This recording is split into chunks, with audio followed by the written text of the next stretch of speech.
Wala an bɛna fɔlɔ min na Musa Sayidu wasan na an ye yiri dɔ di mɔgɔw ma furu ko kan mais caman bɛ na o b'a sɔrɔ dalilu kɔnɔ kuma caman bɛ yen olu miirila an panna bien n y'a ka sɔrɔ a diko fɔlɔ tɛ nin ye mɔgɔw k'a lamɛn u k'a partager n bɛ segin a kan mɔgɔw k'a lamɛn u k'a partager ka musokodimi bɔ adamaden na yɔrɔnin kelen nin dalilu de don mɔgɔ caman y'a kɛ ka a jaabi di yan don o dɔ ka jaabi ditɔ an y'o ka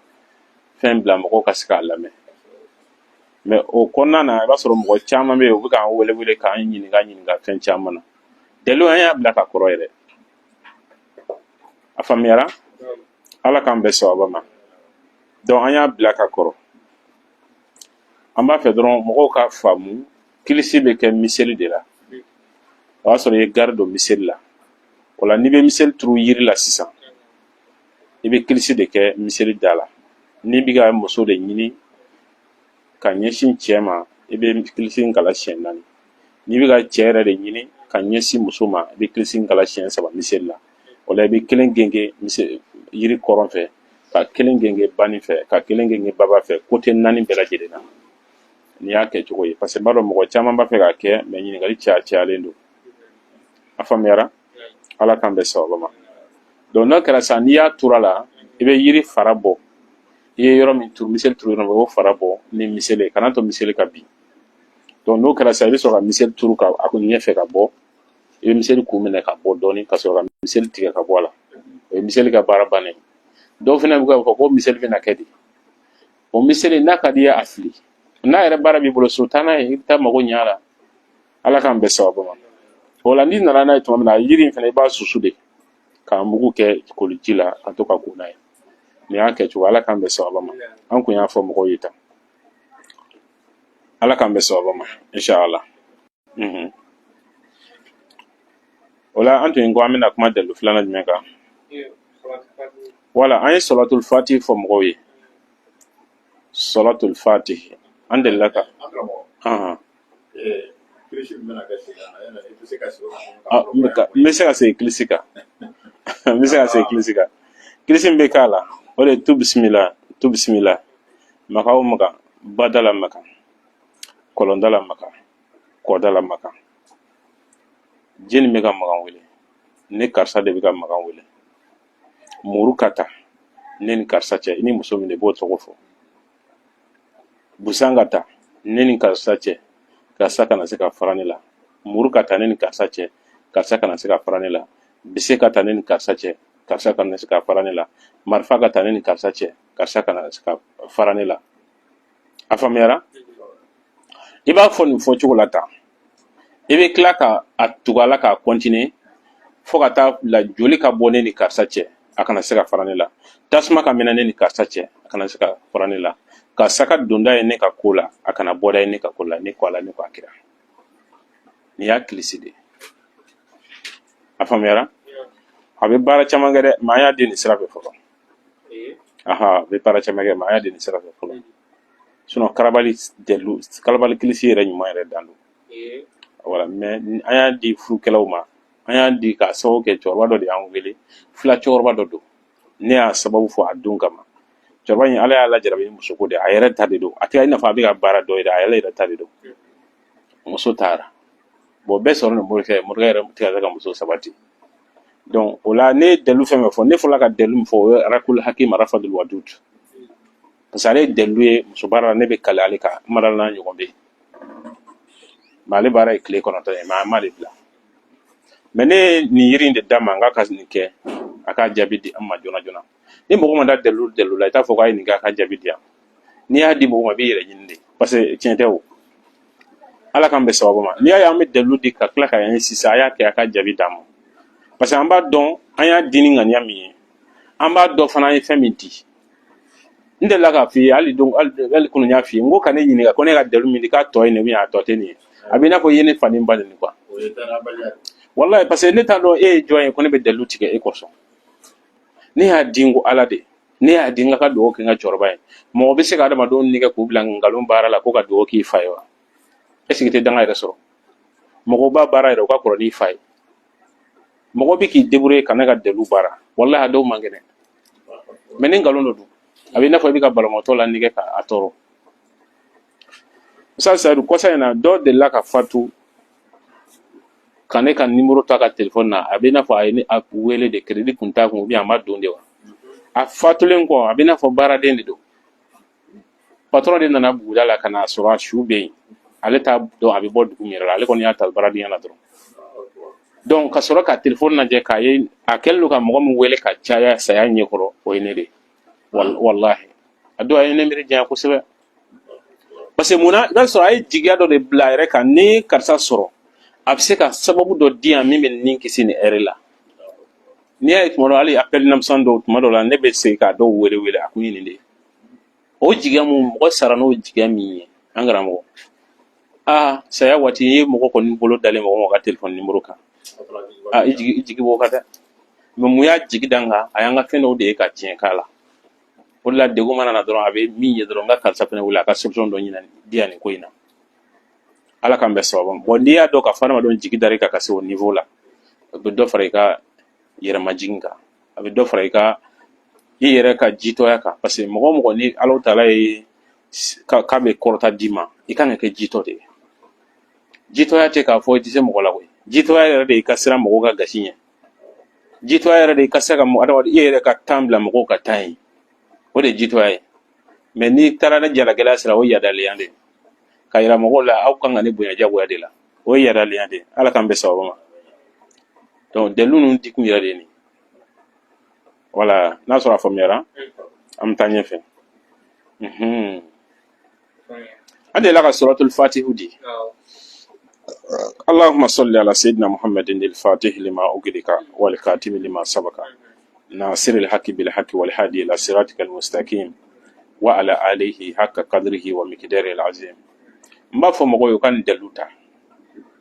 هل نيتنا بارا والله أسبك بلا يدون الله بني نفع بني دين دون نفع دون الله مرتمان بيبي كو فتوه تغسر أنغرامو وكان انتغاكي entrepreneur caman bɛ yen baara dɔnniya kɔfɛ a diplôme sɔrɔlen kɔfɛ a sabatilen kɔfɛ i ka lahala bɛɛ lajɛlen ɲininen kɔfɛ mais marché tɛ ka sɔrɔ développement foyi tɛ yen i ka entreprise kɔnɔna na ni dalilu ta i k'a lamɛn i k'a baara i bɛ karamɔgɔ min dɔ t'a dɔn ma k'a baara k'a di mɔgɔw k'a fɔ mɔgɔw ye u ka dalilu in baara ka ɲɛ ka d'a kan i bɛ taa dalilu di dɔw ma o k'a labɛn a tɛ labɛn ka ɲɛ dɛ voilà a b'a jija n'a bɛ kɛ a ka kɛ mɔgɔ ye aw yɛrɛ ka a balima surun na a ni alimamu ka surun i bɛ taa ni alimamu dɔ nafa ne nin ye taa di alimamu dɔ ma a ka nin baara a faamuyara salatul fatihi allahumma salli ala sayyidina muhammadin al-fatihi lima ughliqa ka taa bila a laban na salatul fatihi sɛbɛ siɲɛ 400 ni siɲɛ 89 ya fatahu hindu la mɔgɔ min datugulen don ni a tɛ sɔrɔ kɛla a ka baara fansi la i bɛ se k'a sɛbɛn i bɛ se ka hali mɔgɔ wɛrɛ bila k'a sɛbɛn o bɛ se ka kɛ nka dalilu di kun ye a ka di e yɛrɛ de ma i yɛrɛ de ka taa k'i yɛrɛ ye ne yɛrɛ y'a k'i yɛrɛ ye i b'a dɔn e yɛrɛ ni ala ka surun kuma dɔ la ka tɛmɛ anw yɛrɛ kan wallahi a faamuyara donc n'i ye salatul fatihi sɛbɛn 489 i bɛ ya fatahu i bɛ débrouiller k'a sɛbɛn 7714 7714 o ye ya fatahu hindu de o ye salatul fatihi hindu de o la n'o kɛra a nasi yiri dɔ bɛ yen ko sɔ den i bɛ sɔ den sisi ka k'a la walima i ka susu ka mugu k'a la parce que caman fana bɛ k'an ɲininka ko kisɛ min bɛ sɔ den de kɔnɔ o de ko don wa ayi sɔ den fara n'a kisɛ bɛɛ de ko don a bɛɛ bɛ susu ɲɔgɔn fɛ parce que ale den jamujanba ye m'a ye n'a a den ko k'a bɛ ci a bɛ ci f'i b'a mankan mɛn a bɛ ci k'a kisɛ charge parce que fatu b'a la kosɛbɛ sɔ ye yiri kabakoma a bɛ adamaden dayɛlɛ kosɛbɛ nka a tɔgɔ ye di kɔrɔnkɛ min yɛrɛ don sɔ sun fɛ an da delila ka toucher a la kɔrɔnkɛ n'i ye kɔrɔnkɛ yɛlɛnen sɔ sun sanfɛ masaya yiri de y'o ye an karamɔgɔ wallahi ala k'an bɛ sababu ma donc n'i ye nin nasi bɔ nin cogo la tan n'i y'a nasi bɔ nin bɔ cogo la tan i bɛ sɔden susu ka mugu k'a la n'o kɛra sa i bɛ se ka ko a la parfum min ka di i b'o k'a la i bɛ ko a la mais i bɛ to ka wurudi ibe fatahu wurdi wa wolonfila kɛmɛ wolonfila tan naani ka suratul fatihi wurdi siɲɛ 400 siɲɛ 89 e ka jija i ka tile wolonfila walima tile 9 kɛ nin ka taa an karamɔgɔ ala k'an bɛ sababa ma ala taala min ye suratul fatihi ka dayɛlɛlan ye ala b'i ka dayɛlɛ n'a ye insha Allah ay ɲininkali a yɛrɛ layibu sigiyɔrɔ yɛrɛ de kama o layibu yɛrɛ sigiyɔrɔ kama i b'ale wurdi o jatiya la kɔrɔ suratul fatihi sɛbɛla fatahu hindi de la i y'a fatahu hindi n'i y'o jateminɛ o ye i n'a fɔ 489 a faamuyara donc fatahu fɛnɛ sɛbɛla adadu min na ale zikiru bɛ kɛ o fɛnɛ de la ala k'an bɛ sababa ma nin y'a cogoya de insha Allah i ka don bɛ fiɲɛ ka don dɔɔnin ba funtɛni bɛ hali bɛ se ka da fila yɛrɛ dɔrɔn sama kana dɔrɔn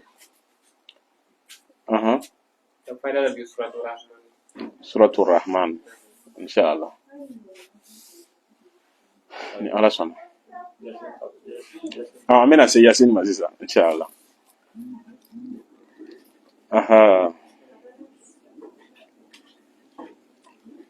voilà suratul yasin komi an tun y'o de lawurudi kuma daminɛ na puis suratul fatihi jate dɔ bɛ yen mɔgɔw ko hakili to a la a siɲɛ 21 sigiyɔrɔma 3 o joli o ye 63 de c'est suratul fatihi alifu min b'a kɔnɔ a bɛ bɛn alifu 21 de ma alifu 21 n'i y'o sigiyɔrɔma 3 o bɛ taa bɔ ni alakira si ye sallallahu alaihi wasallam 63 an karamɔgɔ a fɛnɛ jate ka ɲi suratul fatihi la to ka wurudi tɛ i ka dekun na 63 ala k'an bɛ sababa ma inshallah an tun ye yasin de fɔ voilà komi caman b'a la ko fɛn caman ti ɲɛ a bolo quoi hali don ibarien dɔ bɛ k'a fɔ ko foyi ti ka ɲɛ ale bolo de ko ne hakili a kɛra yɛrɛ ko n ka fɛn dɔ d'a ma min b'a to a dalakilisi bɛ minɛ fo ne ko ma n ko solution tɛ mɔgɔ bolo nka dalakilisi minɛli bɛ kuma dɔ la a mago bɛ adamaden yɛrɛ de la mɔgɔ n'i kɛra tiɲɛ fɔlɔ i dalakilisi bɛ kɛ tiɲɛ ye n'i kɛra kuma sɛbɛ fɔlɔ i dalakilisi bɛ kɛ sɛbɛ ye an ka fɔlɔ mɔgɔkɔrɔba ninnu caman bɛ yen i b'a sɔrɔ hali ka gɛsɛ ɲimitaw kɔlɔsilen don mɔgɔ bɛ yen n'i ka dugawu jaabi ka suma i janto wo gɛsɛ la i ka wo gɛsɛ ɲimi kuma caman ala b'i da jarabi kuma caman wa wo gɛsɛ ɲimini bɛ kɛ sababu ye ka adamaden yɛrɛ fana kisi ɲina bana ma a faamuyara dɔ ka appel bɛ yen dɛ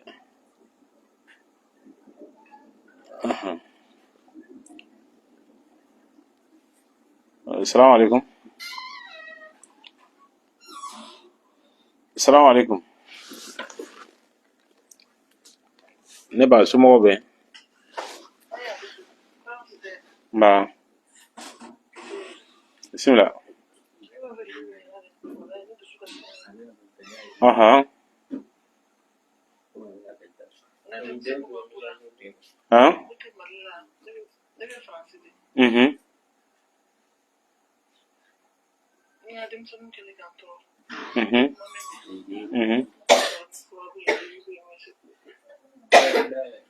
ka fura di min bɛ se ka kɛ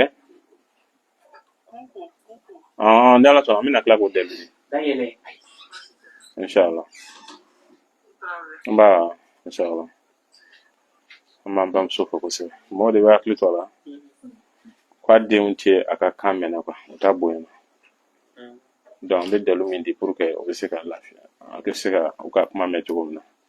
ni ala sɔnna an bɛna dalu d'aw ma ka dangaden kɛ duwawuden kɔni ni ala sɔnna o dalu bɛ e ka ɲininkali tun ye jumɛn yasin ala k'an bɛ sababa ma appel wɛrɛ bɛ yen tuguni ta mɔgɔw ka partage kosɛbɛ appel kɛla ninnu a b'a sumaya dɔɔnin an bɛ yasinin di fɔlɔ mɔgɔw ma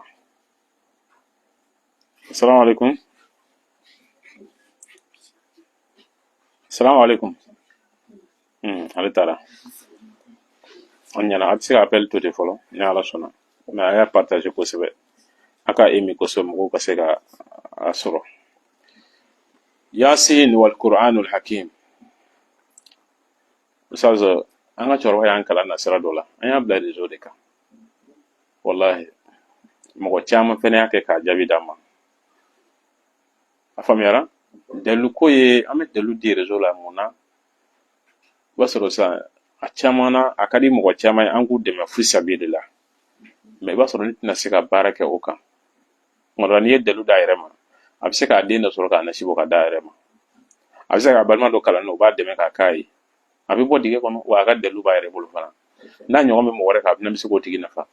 A dɔw la hali ni ne y'a nasi bɔ ka d'e ma fi sabilillah, n'a ye mago dilan n'a ɲɔgɔnna wɛrɛ nana f'e ka se ne ma tuguni.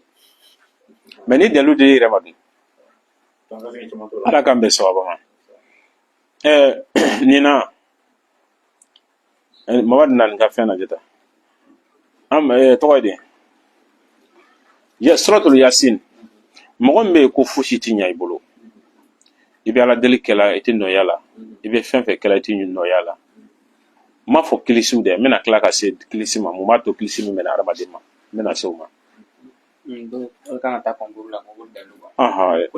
I b'a bɛɛ sɛbɛn ka bila. Lemuruba wa? A faamuyara? Donc Yasin i b'a nasi bɔ a aya kelen o kelen,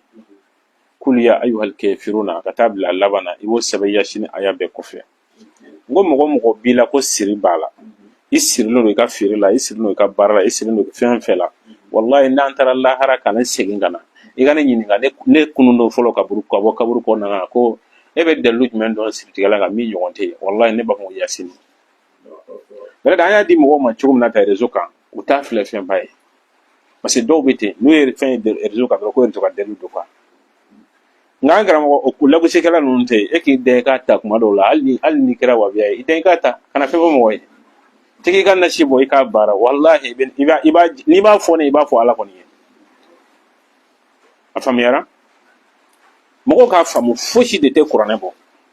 O la n'i ko mɔgɔ ma u ka caman bɔ lajɛli la quoi, wallahi n m'a fɔ lajɛli tɛ tiɲɛ ye dɛ, mais a ye lajɛli dɔgɔya. Wallahi a ye lajɛli dɔgɔya, n b'o fɔ aw ye. Tuma dɔ la ka i yɛrɛ cɛsirilen to o ko ninnu na hali i tɛ kɛ baarakɛla sɛbɛ ye, ala welela sɛbɛlama ye. Ala de bɛ adamaden ka solution dɔn, ala b'i ka solution dɔn, a bɛ mɔgɔ la mɔgɔ dɔw mɔgɔ tɛ ala de b'a dɔn. Cɛ suratu Yasin ta n'u ko k'i tɛna kɛ fɛn bila a fɔ k'i bɛ kɛ fɛn ni suratu Yasin ye. N'u ko an ye daga ɲɛɲini k'i daga mago sara k'i tɛna kɛ mɔgɔ i dolo tiɲɛna fɛn bɛɛ tiɲɛna, a bɛɛ to i ka alaw tala de ni suratu Yasin ye. Yasin sɛbɛn siɲɛ kelen pe n'i bɛ se o la. N'i yɛrɛ bɛ se ka dɔ fara kan i bɛ dɔ fara, n'i bɛ se ka dɔ fara i bɛ dɔ fara kan. I mana kɛ ka hakɛ min kɛ i b'o baraji de sɔrɔ a la, wa a bɛ barika i bolo ka se o niveau de la. Yasin aya kul ya ayyuhal kafiruna ka taa bila laban na siɲɛ kelen sɛbɛn aya kelen bɛɛ kɔfɛ. N'a dafara tuma min na taa sugu la muso bɛ safinɛ dɔ feere ko tulujɛ safinɛ dɔrɔmɛ 20 de don. Taa o den kelen walima den fila san dɔrɔn i kana i ka Yasin ko n'o ye ka se tile 9 ma dɔrɔn a banna. Siriko kuma kɔni e dabɔr'o la. Ni garisɛgɛ jɔra kuma o kuma nin kɛ. Parce que an delila ka kuma siri ni dabali différence kan yan, parce que hali mɔgɔ dɔnnibaga caman t'olu fana différence dɔn. Siri bɛ karisa la ni dabali bɛ karisa la. Ni ala ye waati in fɛrɛla an bolo bi an da bɛna s'a ma a différence ma. Ala k'an bɛn sababa ma inshallah. A faamuyara? Donc o ye baara tɛ minɛ ma mais kilisi dun pour que kilisi ka minɛ adamaden ma mɔgɔ ka kilisi bɛ minɛ ka da fɛn damadɔ kan. N'i ye min fɔ Alahu Taala ye tuma dɔ ala ka sɔn quoi. Kilisi bɛ minɛ adamaden ma fɛn damadɔ la. A fɔlɔ jumɛn ala kira sɔsɔ min y'an gɛn fɛn dɔ la ka dumuni fiyɛ k'a dun. Mɔgɔ bɛ dumuni fiyɛ k'a dun a y'i da kɔnɔ kilisi kɔnɔ hali kana kɛ hali i ka mɔgɔ kilisi a tɛ minɛ. A faamuyara? K'a sɔrɔ silamɛya yɛrɛ la o y'an gɛn ka bɔ a la o, mais o y'an gɛn parce que k'a bɛ bana de se mɔgɔ ma. Mais dɔnni yɛrɛ sira kan mɔgɔ bɛ dumuni fiyɛ k'a dun i da kɔnɔ kilisi kɔnɔ nɔnɔ o to yen. O y'a faamuyara? Fɛn filanan bɛ adamaden ka da kɔnɔ kilisi minɛgoya k'a lafu k'a kɛ pewu kɛ hali da kɔnɔ kuma goya mɔgɔw ye. Mɔgɔ min bɛ ji di denmisɛnninw ma n'olu minɛ ka tila k'o tɔ segin k'o minɛ k'o min. A faamuyara? Ka ji di denmisɛnnin ma ale k'a min fɔlɔ la.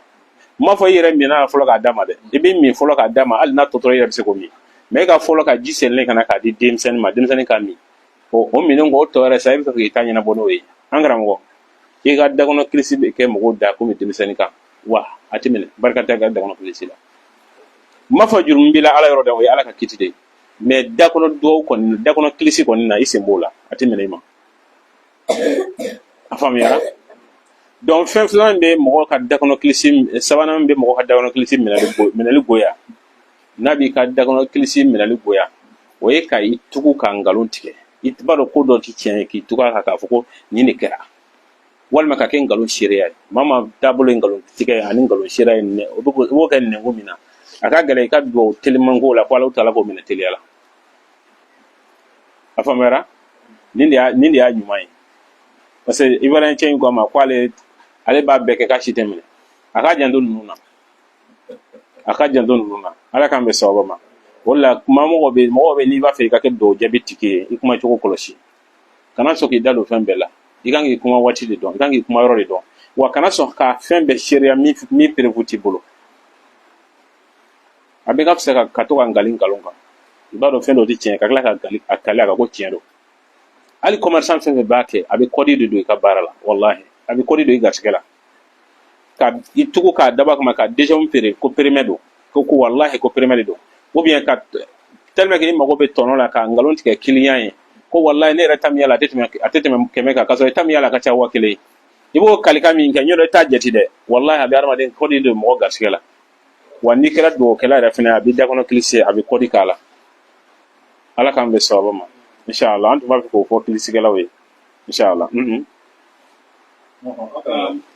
ye o fɛn dɔ fɔ sisan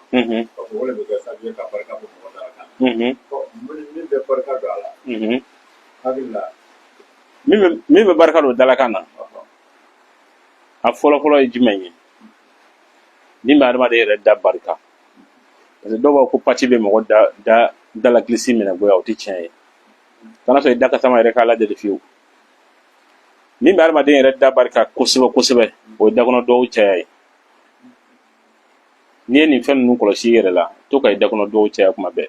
e ma ala kɛra sɔrɔ sabali ye a kuma bɛɛ a kuma dakɔnɔ dɔw caya hali ni samara bɛ don o ka duwawu bɛ yen ni samara bɛ bɔ o ka duwawu bɛ yen n'a bɛ fini don o ka duwawu bɛ yen n'a bɛ sigi a ka duwawu bɛ yen a kun ye jumɛn ye dakɔnɔ dɔw ka caya mɔgɔw dakɔnɔ dɔw ka caya a tigilamɔgɔ ni ala yɔrɔ man jan u bɛ kilisi minɛ ja kilisi fɛnɛ barikalen adamaden bolo a bɛ barika ni kuma dɔ la i ka kilisi dɔw saraka bɔ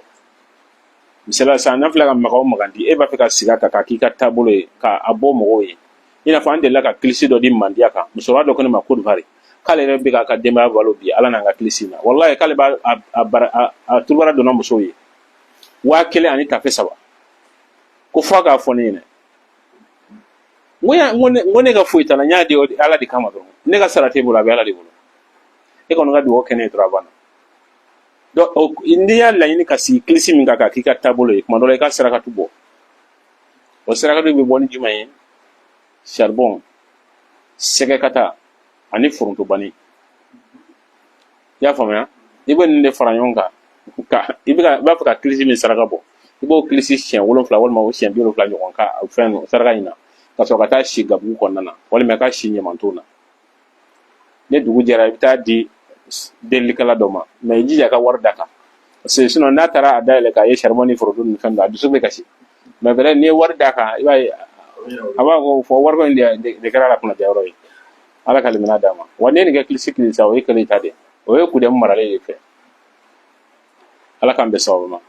donc an ye yiri mun fɔ an ka hakili t'o la